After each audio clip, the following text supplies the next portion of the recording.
Hello and welcome to Skeindeer Knits. My name is Ellie and I am a Norwegian living and knitting in London. And I'm Skeindeer on Instagram and Ravelry and all that stuff, and I am a knitting designer. I make knitting patterns. And yeah, hi and welcome to new and old viewers alike. I want to say up front to new viewers, this is where I normally sit and talk about my knitting and my designs, and I show works in progress and things I have acquired. That's usually yarn, love yarn. As I alluded to in the last episode, I'm in a bit of a stage of transition right now. I am about to move, and I also have had a very long break in podcasting this year, longer than I've ever had since I started in 2016. And so I'm doing this sort of in-between stage just a little bit different so that I can kind of dislodge myself from the old ways that I used to do it and maybe find a new same but different format maybe in the new year. And I'm definitely open to suggestions for maybe how to slightly tweak things from how they were, because I did start to find the old format a little bit stale. I mean, it's something I know by heart and I'm very, I can do it forever, and that was the, introduction, going through knit-alongs, finished projects or new designs, works in progress and my acquisitions, and then finishing off with live stuff. And there's nothing wrong with that format and we can certainly stick to that, but I'm open to suggestions as well. But for now, I am flipping things around a bit and starting off the episodes with live stuff that you can skip if you're only here for the knitting, but I'm not really making these episodes from now till the end of the year for the reasons that I maybe did before, which was to show off knitting, but more sort of to stay in touch with the lovely community that I have sort of accidentally formed around here since 2016, because I've had a really nice time returning and having, the comments since the last episode, and kind of just thought I'd keep you guys a bit up to speed with what my life has been lately, because whoa, has it been a roller coaster this November that I could not see coming, and it's been really stressful. I don't think I have been this stressed for nearly a decade. I am stressed a lot, so that's a pretty high bar already, but I thought I'd tell you what happened and kind of how I came out on the other side, because I don't even think I'm out on the other side just yet. But it's certainly better than where I was at in the first 1 to 2 weeks of November, that's for sure. And once I've done the whole live stuff, we can talk about some of the knitting that I have here. It's not a lot, but it's been a while since the last episode, and I don't know, I'll find something knitting to talk about, don't worry. And yeah, so life, as I talked about in the last episode, I am going to move. I've been living here in this lovely flat in East London since 2016. And a couple of months after I moved in, I started this podcast. I think I moved in about April, May, and I started the podcast in September. That's coming to an end. It's been 7.5 years and then some. And it's been good years and not so good years. I started out moving in with a friend from my PhD group and a friend from a sort of online forum I was on in Norway. So a Norwegian friend and a academic friend, and it worked out surprisingly well. We were all in the same mindset that we were too introverted to really prefer flat shares, but that was what made me think that these two people should be introduced and it could work out, and it did, and it was really nice until, one by one they moved in with their partners and started a new life, and they now have, either got married or have kids and the whole thing, and I'm still here, so yeah. That wasn't supposed to sound that way, but they had new people moving in, and most of the time that worked out fine. But there was one person who moved in about 1.5 years after we all moved in, and made things quite sour for me. Not in the first year, but definitely in the remaining 2 years of that person's tenancy. It was not easy for me to be here. We just had very different preferences in terms of how much should people be over and how late and how loud, and I was really woken up every night and it was just too much for me. It wasn't that this person was doing anything outrageous, it was just like completely different from the coming home to wind down and relax and not have constant stimulus all the time that I had in mind, whereas this person definitely wanted that to be going on all the time, and if things weren't going on all the time, like, my flatmate just couldn't deal.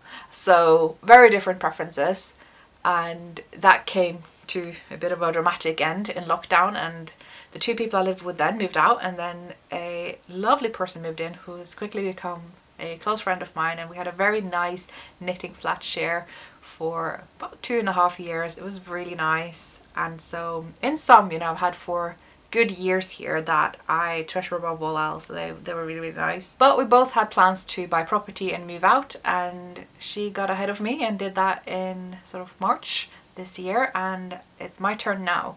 And it's been a pretty smooth process. Every time someone's moved in and out, all they have to do is find a replacement for themselves that the remaining tenants have to approve of. Off you go. Should be that straightforward for me as well, right? Okay. So this is where the story gets interesting. My current flatmate, who replaced my friend in March, while knowing where I was at in my process and that I was in no way, shape or form ready to move, decided to tell me, hey, I'm leaving at the end of November. I've already told the landlady, and the landlady has already said that that's fine as long as I find a replacement. And at that point, I was not in a position to have told the landlady about my moving plans yet. We had just said something about it when we had signed the contracts again this October, because the rent went up by a lot, and so that was just understood.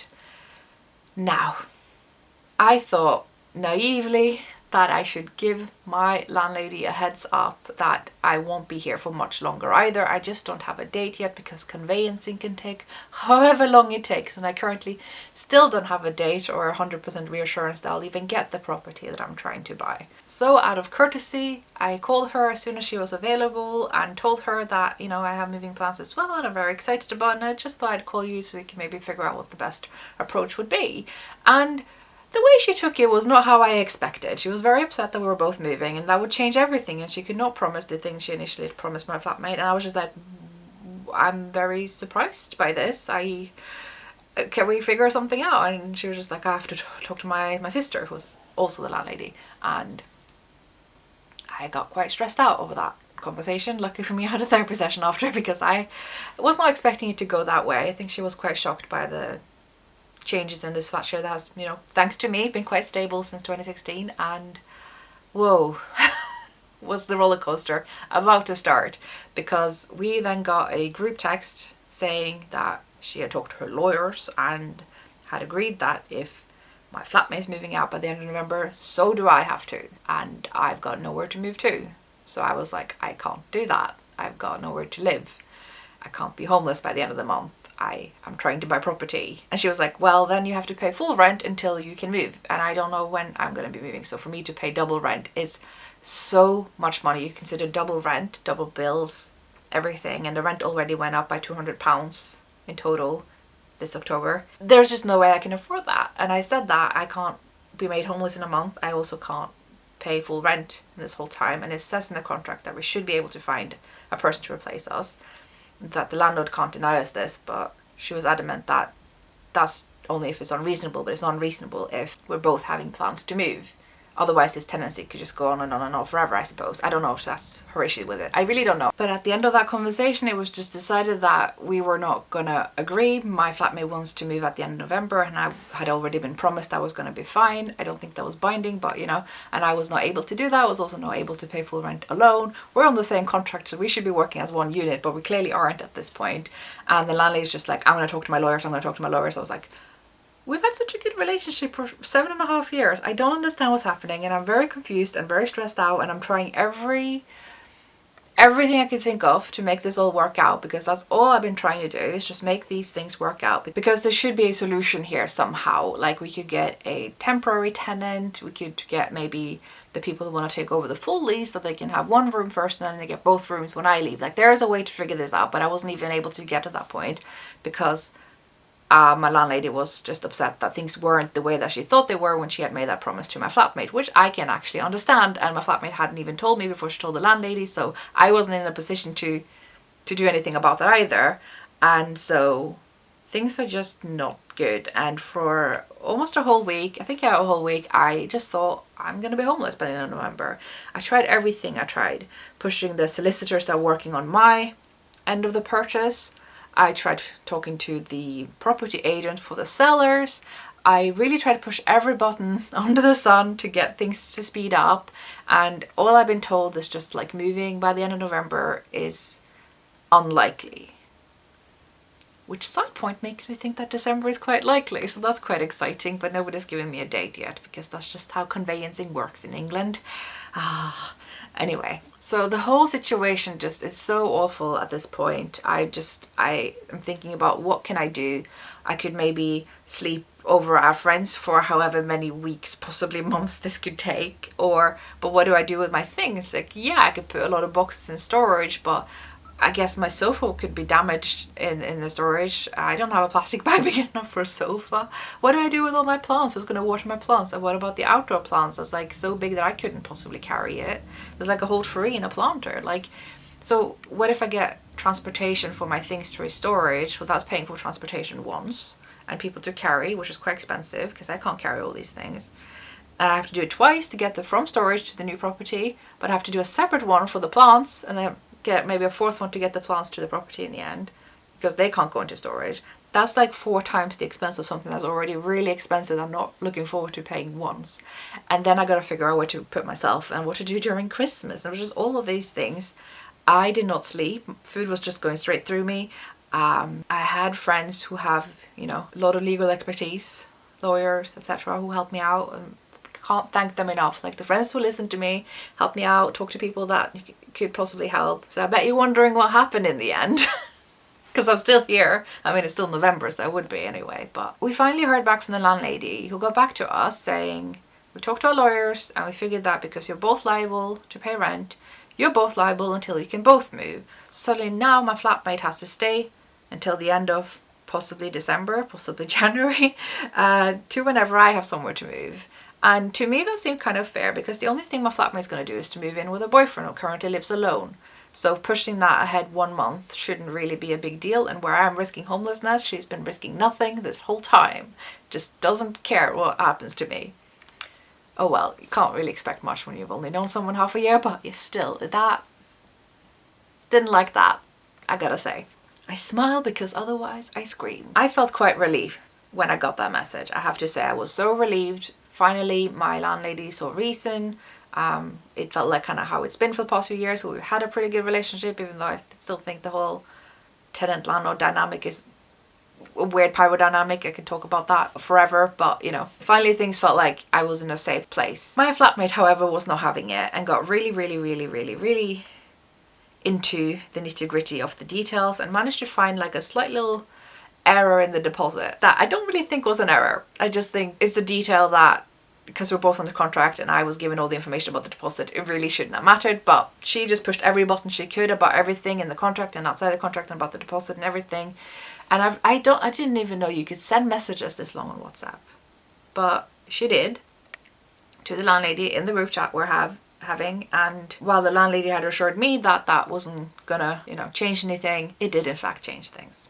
So I was then told, okay, my flatmate can leave at the end of November, provided she finds a new tenant, a short-term tenant who has to leave when I leave and has to be approved by me.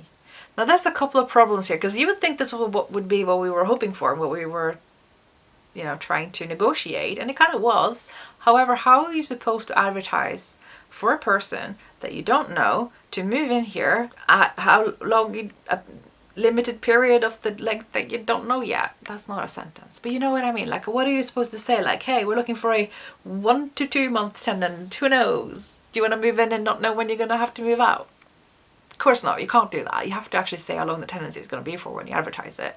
And it's the end of November now, like this was weeks ago, and I still don't know. So, you know, that stressed me out a lot because we can't do that. The other thing is that for the whole of the remaining of November, apart from the last week, my flatmate's going to be away in Thailand. So how am I supposed to do all this just because she has to move? Like, that's for her benefit, but I'm the one who has to do it, but I can't know for what duration this temporary flatmate's supposed to live here. And of all months, it's December, the hardest month probably to find a person. It would have been easier if it was January, but no, December, the Christmas month. Great. And I'm like losing sleep over this. This is just like a 48-hour window, right? And the next day, I don't know what happened, but I get a lovely call from my landlord saying that she thought about it, and I've been a good tenant for nearly 8 years. I've, you know, never caused any trouble and, you know, alerted them to any issues. Like, I have been gold star tenant. Guys, I've been so good. I just don't want to get into trouble. And she said that because of that, they figured I can live here alone in December and only pay my share of the rent, and then my flatmate can move out by the end of November and everyone is happy. Oh my god. while I am very, very relieved about this and I'm very excited, and given the tension that has built up here between me and my flatmate, we only have 1 week that we have to put up with each other, and then I actually am alone, and then I'm going to move to a place where I'm also going to be living alone. So that is so good. But it does hinge on the assumption that I can move into the new place in December. And so far I have no date yet. But if anyone knows how conveyancing works in the UK, is everything takes a very long time until it doesn't, and then everything has to happen all at once. So now that all the searches are done and everything like that, I should get to know any day now. And then it's only a matter of weeks, and it probably will be December, but I just don't know. I am really hoping it will be, obviously, because that's what I need to not be homeless, but also because that would be amazing to share on Vlogmas, because I do want to do Vlogmas again this year. If anyone who doesn't know, if you're watching this and you have no idea what this channel is, I mean, great. But Vlogmas is where I make a daily little video, tiny little video of just life stuff, just to get us all in the festive spirit. You know, sometimes I light some purple candles and say a silly thing in Norwegian that is nice. I don't know if I'm going to do that this year. We'll see. Might as well. Open calendars. I show you guys the festive London, and God, I'm going to miss the flower market. I'm going to go to the flower market. We're going to have one last Vlogmas with the flower market. So I want to do that, but it would be really cool if I could share the moving process over Vlogmas. I could maybe give you a tour of this flat, because I'm no longer going to be living here, so who cares about safety, you know? So that's the plan. I am so relieved. This has been an awful month. Like, it feels weird. I can just talk about it in a kind of detached way now, but at the time it was like, I felt so uprooted. Like, I wasn't at home in my home anymore. Like, I have nowhere else to go. Like, for a lot of people, when they end up in situations like this, it's either like me, where you just got nowhere to go, you don't have family here, you just moved here, like, what are you gonna do? But for a lot of other people, it's like, well, they got family that they can crash at, they got people with guest rooms, they got places to put their things, there's like... But for someone who's just moved here with 2 suitcases and that's it, and just made friends, and friends usually do leave London because London's expensive, it's not a whole lot of options. I had some backup options, but none of them were ideal. They were obviously very generous, I will say that, but like, as far as all my belongings go, there wasn't really much of an option at all. So this really better go through in December. I'm gambling everything on that. This has just been absurdly stressful. Like, I've always had this like nagging feeling that even though it's been very easy for everyone else to move in and out when it suited them, it was going to be hard for me. And it was kind of like hard to see that that's exactly what happened, especially because all I did was being honest and upfront and just trying to come up with the best solution for every party involved. The good news is that we're back at that again now. So me and my landladies have a good relationship again. We met up recently, and like, everything's fine, and they understood the position that I was in a lot better, because I don't think they understood that me and my flatmate really weren't on the same side in this, even though I've been trying to be as, you know, easy to work with and live with as possible. This person, well, is completely a fine person. I've got really nothing bad to say. She has a very strong sense of how things should be, and moved in kind of with that attitude instead of trying to like figure out like, how are things like here? How are the vibes? How are things done? She was really never interested in that. She just kind of moved in with a kind of like, well, this is how things should be, and I'm going to replace this thing and move this thing there, and that shouldn't be there, and this is no. And I was like, things are done here for a reason, a certain way for a certain reason. Like, I've been trying to kind of work with that a lot, because 12 years of flat sharing, you learn a few tricks and what's the best approach, and you know, if you want to have things be fairly peaceful, I choose peace most of the time, even if it means that I am in a survival mode to maintain the peace. I will still choose peace. Things are coming to an end one way or the other, and what's on the other side is going to be so much better, and I'm very excited about that. I think that's the roundup of this life update, if you will. It's a bit rambling, but that's why you come here, right? So now we can finally talk about knitting, now that the life stuff is out of the way. I have been knitting on mostly a design that I know it's so annoying to hear people say, oh, I can't show you yet. Literally, I can't show you, but I will talk a little bit about the project because it's actually quite interesting. But before we get to that one, I will talk about 2 finished objects that I have. The first one is simply because I forgot about it last time. This has been finished for a long time. It ends on woven in, but I don't think anyone expects that, this podcast at this point. This is the Triosjal by Strikkelisa, a Norwegian designer. Though that being said, the shawl is available in English too. So trying to get a bit further back here. I've been planning the floor plan of my new place, and it's not going to be any easier to record episodes, I'm afraid. We're still going to be a little bit cramped between furniture and stuff, so no promises that will be any better. But yeah, here I left these ends in because I want to try to see if I can graft together the first and the last stitches in a kind of clever way. But yeah, I used Gull. This is supposed to be made in, I think, Hillesvåg, Vilje or Ask or something like that. I don't remember. But I used Gull, a New Zealand lamb's wool. So this is actually the same yarn that I used for the Hildegard cardigan, plus a shade of grey that I didn't use. This darker grey here. That is a new one. One of the skeins that I bought like years ago at the Oslo Knitting Festival. I think the first time I went there, actually. So yeah, it's a nice big shawl, perfect size. Just I can't believe I haven't been wearing this already this autumn, actually. But I have a, as of yet to me, not figured out hormonal problem that makes me run hot after just walking for 30 seconds. So I never need to wear a coat or knitwear or anything. Which of all the people who could have this hormonal problem, why me? Why the knitter? Why? So scarves, cardigans, anything. I'm just gonna walk outside like this, even if it's quite cold and it's like, no, I'm hot, thanks.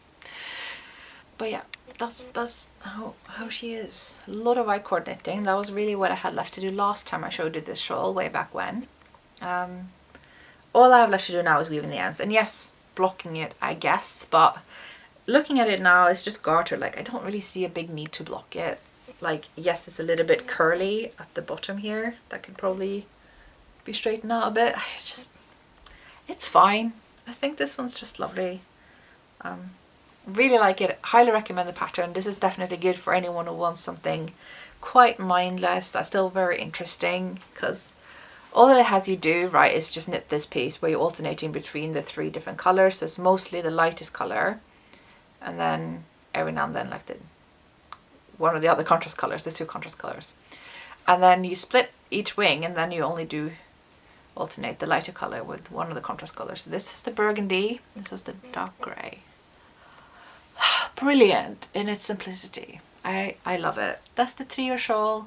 If anyone doesn't know, the yarn dyers Gull that I use, they're very, very known for their natural dye on natural fiber. I mean, natural can mean many things, but in this case they use, you know, kind of things like indigo and things that I can't pronounce and dye that on non-superwash yarn, and it's just really, really, really, really, really, really lovely. I have so much nice things to say about their yarn.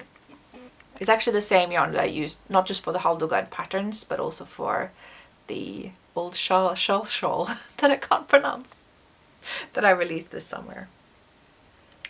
Actually, I wanted to say a word about new patterns. I completely forgot that. Because I talked about releasing them last episode and I haven't got around to it because, again, I'm struggling. We talked about that in the last episode, no need to go over that again, but I'm having a hard time getting things done and getting a sense of the passage of time, and just like, you know, as I said last time, I do know why. I'm not confused about why I struggle. It's just more like, how do I get through to the other side and actually just get things done again in a way that isn't, you know, gonna continue burnout or whatever. So keep an eye out for that. I think best way to find out is subscribing to the newsletter. I'll link to it down below. I don't send it out very often at all, though I might do if I cram out all the pattern releases last minute before Christmas. Then it will be one every week, but like normally it's not even once a month, and I think that's quite nice. It's not, I just try not to be too overwhelming with newsletters because I get very easily overwhelmed myself. You could also check, you know, instagram.com/Skeindeer, whether you have the app or not. But yeah, probably newsletter, best place to make sure that you don't miss out, because I have a couple of patterns that I really would have liked to had released already, and any minute now I will have the thing will dislodge in my brain and I'll just do it, and it will be fun. That's it. That's the shawl. That's everything. Oh, it's so nice and light as well. I did not use a lot of yarn here. It does take like a fair amount of time to knit because it's quite big. Yeah, I think that's all I have to say about it. For real this time. because the Triosjal is so big. Guys, it's so big. It's like many things, doesn't really fit within the frame here, but you know, just trust me on this. It is a nice, lovely big shawl, as they should be. So the next project that I want to talk about is probably not very surprising that this is the one that's coming up, because it was very, very close to being finished last time. And that's the Gullane pronunciation. The Gullane tank by Ysolda Teague. I was knitting on this very, very quickly. Last episode, this was one of those things that, like, from buying the yarn to binding off was just such a quick ordeal. I barely remember having the yarn in stash. So this is what it looks like. Not blocked yet, or I don't have any ends woven in either. Well, I've woven in a lot of ends actually, just not the final ones, because I wanted to see how they're going to behave once I block it. Because I didn't read the rib instructions correctly when I was doing the hem, because it says for the first row that you slip the knit stitches, but I ended up slipping them on every right side row, which you're not really supposed to, but once I saw the final outcome, I was like, that's actually quite neat. So just to give you a close-up of what I've done. So this is, I slipped every right side knit stitch. You're not supposed to. You're supposed to do it for the first, which I guess is a nice way to transition between the looser gauge of the stockinette to the tighter gauge of the rib, I suppose. I just kept on doing it because I didn't read the pattern properly. It's very clear you're not supposed to, but now that I've done it, I think it looks fine.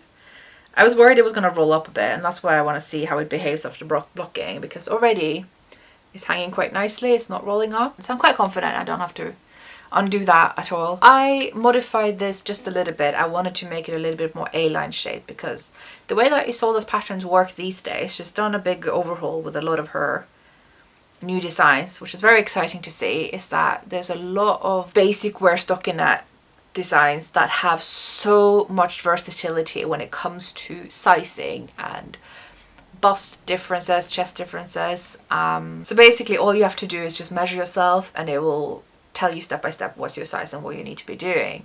And while that is very, very good, I know that I want more ease than what would be suggested for me. And while I could have just gone up one size, as you do, I quite like, you know, the idea that it's going to fit me very well up here. I talk a lot about that, and I didn't want to size up this region. So what I decided to do is just stick to that size, but then A-line it a little bit more under the bust. And I did. So, but that does take away from the probably the cleverest feature in this design, which is to increase a bit more above the bust shaping and decrease that again under, so that it hangs very straight while still having room for the bust. Well, I kept increasing instead of decreasing after the bust, so I don't think I'm getting the benefit of that trick, but oh well. My bust isn't that big to begin with, so I don't think that will be all that noticeable. So this is like my little A-line shaping here. You probably can't see the increased stitches, but it does kind of grow a little bit just under the bust. And just thinking about this being summer wear, quite hard to imagine now given London is as cold as it ever gets. I like things being very loose around my torso. Got quite a loose body, but still a very nice shoulder fit. And that's all I wanted. And I'm just very happy with this, and don't really have much else to say. I recommend it. It was fun. I seem to have finally got over my hang up about purling.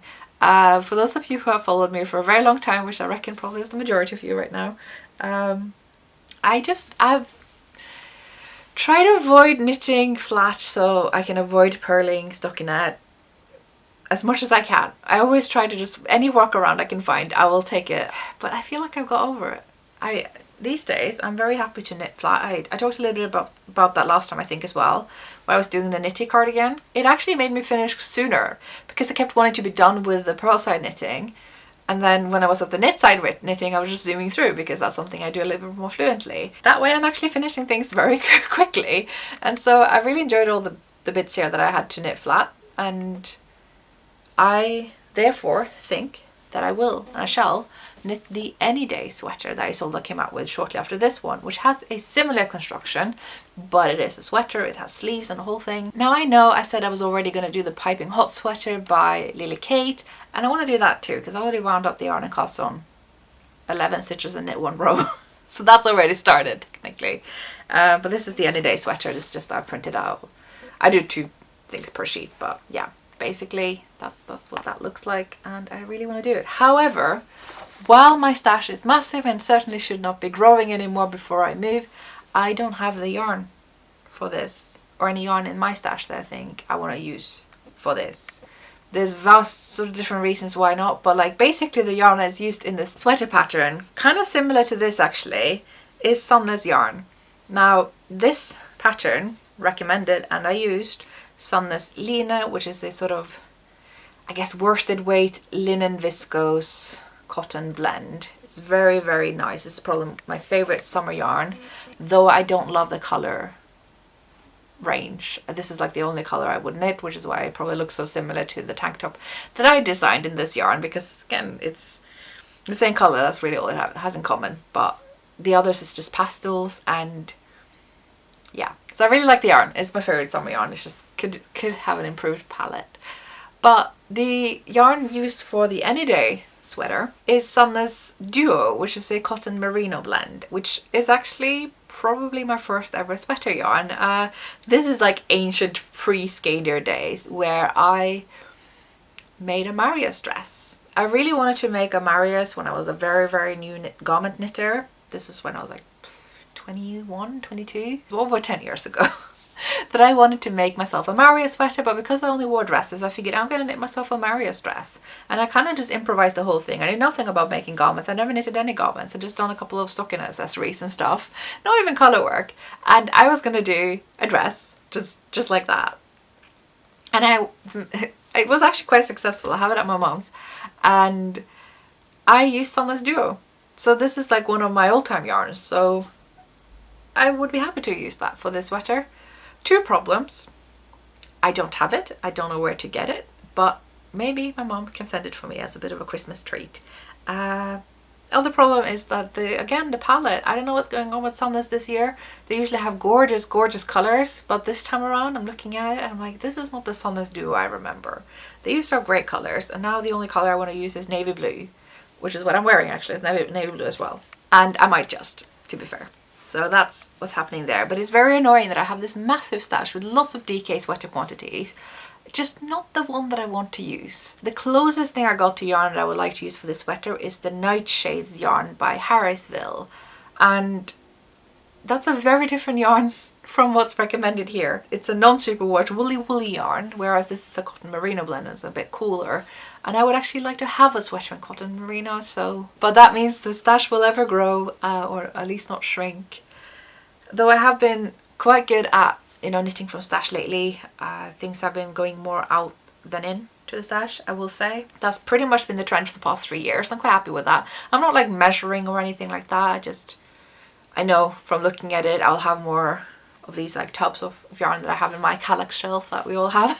And I see that there's more space available now and then. And yes, I have of course taken the Kallax shelf into account for my new place.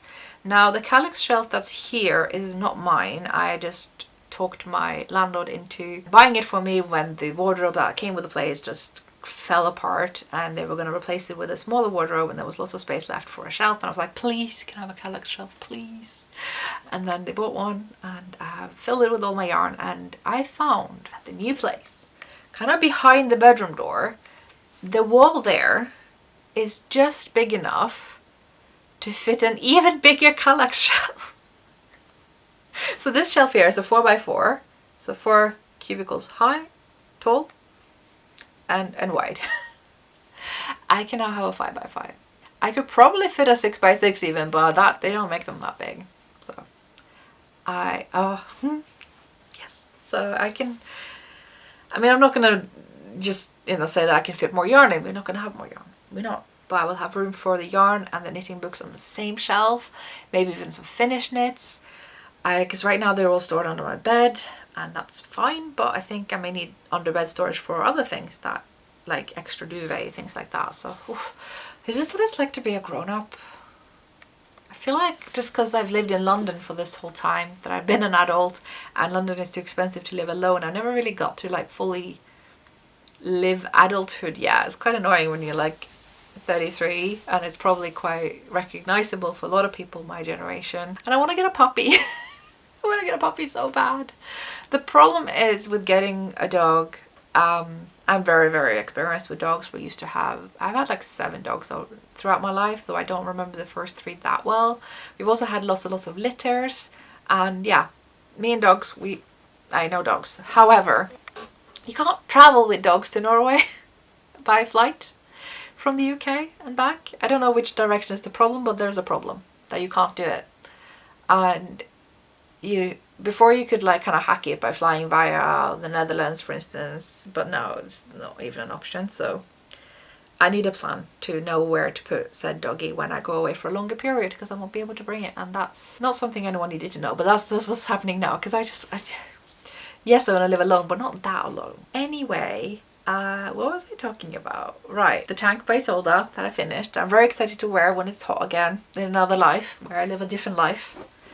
And yes, oh my god, the project I started talking about, that is the design that I sadly cannot show you yet, but I will hint about it a lot. Okay, we're gonna do a lot of hinting. It's gonna be great. So I wanted to tell you about the project because I got a lot of yarn from Hillesvåg, I think pretty much the day after I recorded last time, or week after, I don't know, what are days even. Now this package was twice this size when I received it, because I've been knitting up a whole sweater, cardigan actually, with this yarn, and this is what is the leftover, so I clearly misestimated. But the good news is that I can show you some of us, because I got a polite complaint last time. I'm joking, it was not a complaint. It was wanting me to actually show all the Hillesvåg yarn that I had bought in Norway, because I only just showed you the massive bag. So now we have 2 massive bags. I have knitted up a lot from this bag as well since last time. However, for this case, this project that Hillesvåg actually sent me yarn for, as you can imagine, because I didn't buy it, because this is the planned thing, it is a design project that is like actually going to be published in a book that's coming out next year. And it's the book I wanted to talk about. So I decided to knit the design in this book in Ask by Hillesvåg, because this is probably the best yarn in the whole world. This one is pretty high up there. Like, it isn't the softest yarn in the world. I will say that, like, you could choose something like Vilje instead, or Sol. This is somewhere in between in terms of thickness. It's like a sport weight, and Sol is like light DK to sport weight, and Vilje is more fingering, I would say. Ask is just pure Norwegian white sheep wool dyed in so many wonderful colors. So wonderful. I just love this. This is obviously one of my favorite colors of theirs, if not the favorite. It's in the top 3. And yeah, so the design isn't primarily in this color, it's just using a bit of it. And this project is so cool. I talked a little bit about it last time, but I had so much to catch up on last time, so we're gonna spend a little bit more time on it today. So if you follow at Strikkelisa on Instagram, you will get updates about this project. So this is a project I was invited to well over a year ago now, from a Norwegian lady named Anne, who had a great idea of taking the local knitting factory where she's from in Osterøy. It's called Nordlander Factory. Got a magazine here actually, and be inspired by their designs to make a book where lots of designers come together and make a interpretation of some of their designs. And I thought that was a really cool idea, and looking at the designs in here is definitely very, very much up my alley. I mean, it's very Norway core, a lot of the stuff in here. I mean, this one's gorgeous, honestly. So yeah, it's got your typical ski jumpers as well, if you can see that. And so we are 5 Norwegian designers and 5 international designers. I can't remember which group I fall into, because I guess I'm both. And we all came together in Osterøy this June and had a lot of fun, and also went to see the factory in Osterøy and saw the designs and got to kind of handle them in person and see which ones we wanted to draw inspiration from, as well as going to the Hillesvåg builders right across the fjord in a little boat ride. That was so much fun. And since then we've been going our separate ways and trying to come up with these designs that will come together, hopefully in the book that will hopefully come out next year. Now there's kind of like a little but here, because we really wanted this book to come out in Norwegian and English. The current deal is just Norwegian, so I'm gonna just need everyone's like interest in the Norwegian book so that we can convince them to translate it into English and have it come out in English too. Just hope that we can get it both ways, because I'm very excited about this book and I'm very pleased with my design that is nearly done. I thought I was way behind, apparently now I'm ahead, so whoa. guess I don't have to worry about that now. So as you can probably understand, it is way too early for me to tease about this design or show you the design. That I couldn't do, but I'm allowed to tease. So I wanted to talk a little bit about steeking, because I have steeked. This is a steeked armhole and neckline design, and also the front, because I made it into a cardigan. I wasn't going to, but I did, so now it's a cardigan. And I think I might do a pullover version as well, we'll see. But I just want to show you how beautiful this steek is in Usk. This has only been kind of stabilized with the crochet method. I refuse to call it securing, because it is the yarn that is securing it. If you weren't using the yarn, it wouldn't be a secure way of doing it. So this is the steek. Look at that. All I've done, crochet and cut. That's it. And the more you handle this now, the more it's gonna like just be secure. And it's so pretty. And I wanted to talk a little bit about steeks, because people are often afraid that it's going to add too much bulk. But a steek is really just a selvage. And if you think about it, so I make my steeks with 5 stitches. So I purled the last and the first of those 5. So then you're left with 3. So those purl stitches are your selvage that you would have had in any knitting that you're doing flat. They will always have that selvage stitch on each side. So it's really just 3 extra stitches that is the bulk. And on each side after you cut, that is a stitch and a half. So what you're seeing here is just a stitch and a half in bulk. That's it. So steeks really do not add the bulk that people seem to think it does. The crocheting will add a little bit extra, which is why I will suggest that doing it on a fairly small crochet hooks. You could even use a finer yarn if you have that around. I want to show you so bad. I worked on it so much lately, but for now, that's my little teasing. Yeah, no, can't. I want to show you really bad. This is like one of those designs that like I always known that I wanted to make. I just never knew it was gonna look like this, because this is a take on one of the Norlander designs, and I just look at it now. I'm like, yeah, this is my style. This is my colors. This is like my thing. I hope you will love it, because I do. And I think I want to do a lot more things in that vein. I think I've been doing a lot of designs lately that are very outside of the kind of Norway core thing that I do. I don't know why I'm calling it that, but that's not to say that I want to do that forever. I want to do everything. Okay, so what I do is my style, basically. That's kind of my thing. And while a lot of the coming patterns are going to be a little bit of everything, I definitely want to lean a bit more towards the Norwegian kofte kind of thing. Think kosekofte, right? That's my jam. So this is my little Usk goodie bag, where I've just the awful evidence of how bad I estimated the yarn used for that. But the good news is that it's not going to use as much yarn as I thought it would. So there's that, you know, silver lining. So you guys wanted me to go through this bag, so we will. We shall. I have actually knitted up almost all of this, so I think these are the only 2 skeins left of this yarn. That's not good. I might need more of that. We'll see. Because I'm working on a cardigan in this yarn. So this is Luna, which is their kind of worsted to Aran weight non-superwash lambswool yarn. And this is Vidde, which is their non-superwash Aran worsted weight lambswool pelt wool blend. And so they also have one that's just pure pelt wool. So it's here. So this is the pure pelt wool. So you could use these 3 yarns together.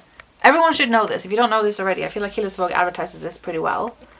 But basically, Vidde, Luna are the same yarns. It's just the percentage of lambswool to pelt wool that's different. 100% pelt wool, 100% lambswool. This one in the middle, half and half-ish. These would actually work really well together, but I decided not to put that one in there, because then it would just have the exact same color scheme as the other design I was teasing about. So we're not doing that. But yeah, I just wanted to show, because this is, you can make just wonderful color work garments in this that will still be lightweight, but they'll be quite quick to do.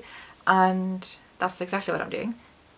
So I really like this. Then we have more Usk. What was I going to do with this one? I don't know.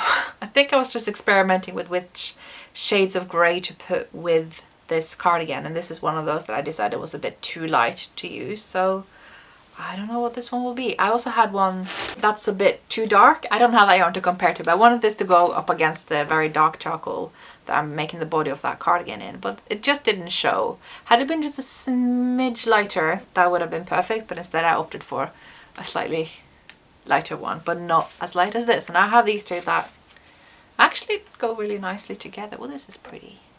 I don't know what we'll do with that. But I also bought some red Vilja, because I want to make something with these 2. Now, now we're gonna need a bit of a history lesson, and I will remind you of the blog post that I guest wrote on Kate Davis' blog, which I still can't believe that I got to do. That was so cool. That was last year, where I wrote about color use in Norwegian knitting. You don't have to go to her blog and just scroll back until you find it. It's from December last year, I think. And I talked a little bit about like how actually a lot of the common color combinations from back in the day was either black or really, really dark blue with bright red. That was like the go-to kind of Norwegian look, which we don't really think about that today. We think more like red, blue and white, which I guess technically that was red and blue. But I want to do a design that like really properly has those colors now. So we'll see what comes of that, but I haven't cast on that yet. I did start kind of mathing out something, but I don't know, every time I do a design these days I want to just redo the numbers over and over and over again, which I thought was like the thing I was gonna hate about designing, but now it's like the thing I want to do the most because I really want to get it just right. That's kind of been where I've been at, just me and my spreadsheet. Well, lately it's just been me and my panic, honestly. So I'm done with knitting now, in case you can't tell. Back to life stuff, I guess, is just, yeah, I've not really had time to do much sensible stuff. My room is just full of cardboard boxes now that I'm going to slowly start packing with. While we have a great solution to the conflict that was going on during the earlier parts of November, I still am tasked with basically cleaning out the entire flat.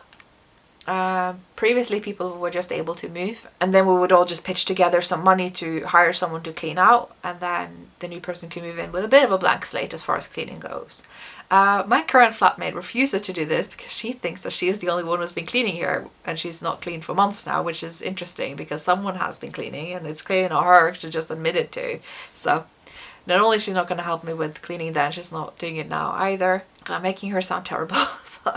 She just moved in with this attitude of like, yes, we have to clean every week. That is how things work. And I was like, I can't promise you I can keep up with that. And I'm sorry, I will do my best. But like, that's not... She took that to mean that I was never going to clean ever, which isn't true. I do. And then she just went like, well, since I am the one doing all the cleaning, I will not clean. I was like, well, you're not though. But okay, I'm not going to argue. Again, I choose peace. So I have to clear out this entire place, not just in terms of cleaning, but also in terms of tidying and getting rid of everything that anyone else has left behind over the past 7-8 years. So I'm going to be so exhausted in December. So yeah, cool, great. That's what's been going on here. I think I will just wrap up this episode and also say thank you so much for all the lovely comments that still are coming in for the last episode. It's just been really nice. So yeah. Hopefully I will see you around for Vlogmas and all the other internet shenanigans that I get up to. And yeah, thank you so much for watching, and I'll see you next time. Bye bye.